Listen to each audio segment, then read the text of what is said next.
안녕하세요. 피부의 진심 피부과 전문의 최혜진입니다.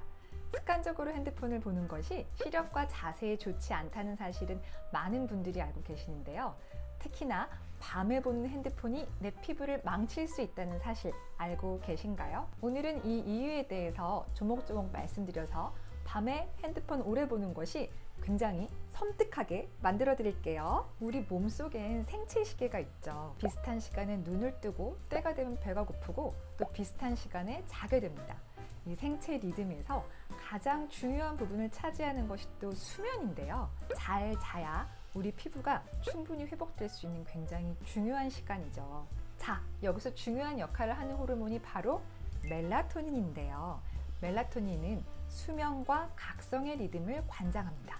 어두워지면 우리 뇌 속에서 멜라토닌 분비가 점점 증가하게 되고, 그러면 우리 몸은 잘 때가 되었구나 라고 인지를 해서 보다 잠에 잘 들 수 있게 만들어주는데요. 이 멜라토닌은 뇌 속의 송과체에서 트립토판이라는 아미노산을 주성분으로 생산이 됩니다. 태어나서 한 3개월은 지나야지 만들어지기 때문에 우리 100일 아기들이 처음에는 밤낮을 구분 못하죠. 100일은 지나야 밤낮의 구분도 생기고 엄마를 조금 편하게 해줄 수 있는 이유가 바로 이것 때문입니다. 그런데 우리가 밤에 핸드폰이나 노트북 등 다양한 전자기기를 많이 사용하게 되면 블루라이트가 나오게 되는데요.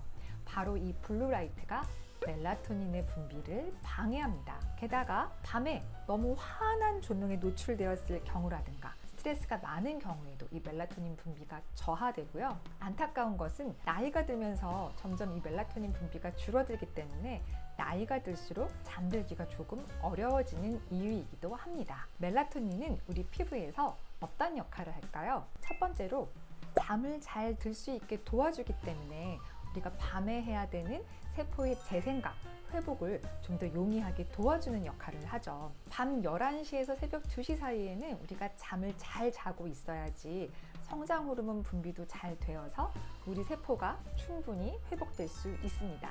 사실 낮 동안에는 우리 피부는 다양한 피부에 스트레스를 주는 악화인자들, 자외선이나 대기오염 이런 것들로부터 보호를 하기 위한 시간이거든요.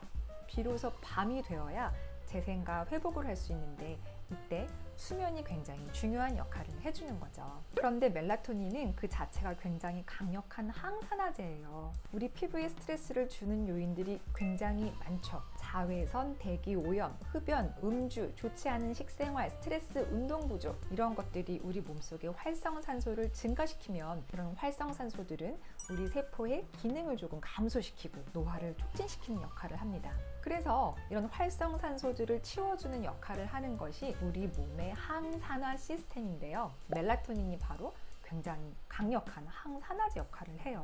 활성산소를 10개 정도는 멜라토닌 한 분자가 치워줄 수 있다고 하니 굉장히 강력하죠. 멜라토닌의 이런 작용은 우리 몸의 가장 작은 단위인 세포 레벨에서 굉장히 중요한 역할을 하는 미토콘드리아의 기능을 강화시킬 수 있습니다. 이 미토콘드리아는 세포에서 에너지를 생산하고 에너지를 잘 쓸 수 있게 도와주는 굉장히 중요한 세포 소기관인데요. 나이가 들면서 기능이 쇠퇴하고 질병이 생기는 것도 이 미토콘드리아의 기능이 떨어져서인데, 이 미토콘드리아가 바로 산화 스트레스에 굉장히 취약합니다. 그래서 항산화제의 역할을 하는 멜라토닌은 이런 미토콘드리아의 기능도 보호시킬 수 있기 때문에 전반적으로 우리 몸이 기능이 감소하고 질병에 걸리는 것을 예방할 수 있는 역할을 해줄 수 있어요. 멜라토닌이 밤의 호르몬이라고 말씀드렸는데요. 그러면 빛의 호르몬은?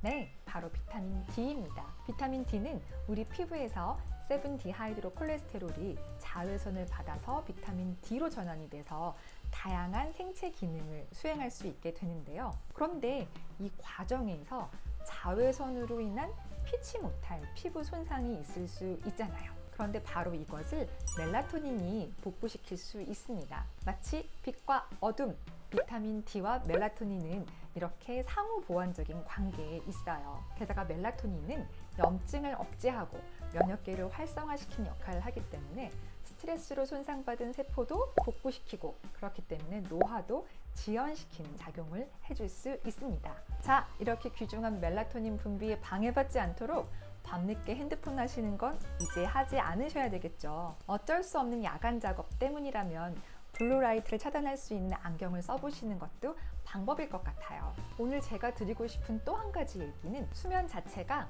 우리 피부를 재생시켜 줄 수 있는 굉장히 귀중한 시간이기 때문에 좀 더 적극적으로 잘 자려는 노력을 해봐야 될 것 같은데요.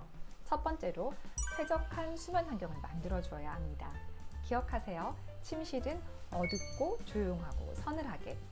도시 밤 조명은 굉장히 밝죠. 별을 관찰할 수 없을 정도입니다.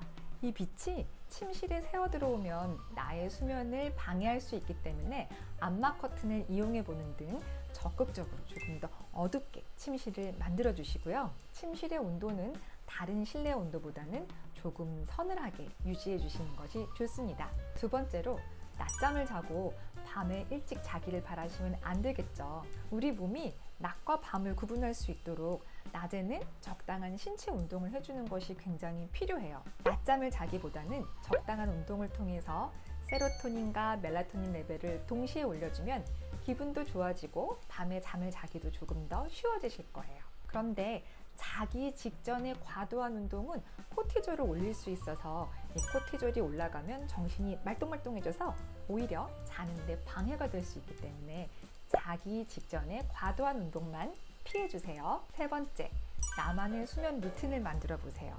침실이라는 공간은 철저하게 쉬는 공간이라고 생각하셔서 일하다가 노트북 하다가 혹은 넷플릭스 보다가 대충 주무시지 말고 적어도 30분에서 1시간 전에는 잘 자기 위해서 나만의 수면 루틴을 만들어주는 것이 필요합니다. 좋아하는 음악을 들어보거나 아로마 향을 맡는 것도 좋을 것 같고요. 또 스트레칭, 몸을 조금 긴장을 풀어줄 수 있는 스트레칭도 좋을 것 같고 목욕이나 나를 조금 편안하고 기분 좋게 해줄 수 있는 것들을 의식적으로 만들어주세요.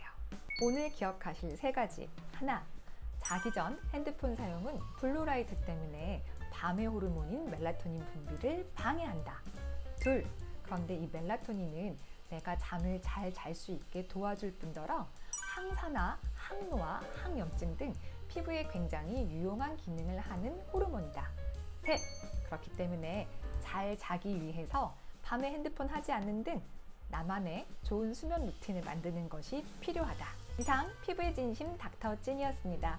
오늘 영상 도움되셨다면 구독과 좋아요, 알림 설정까지 부탁드릴게요. 감사합니다.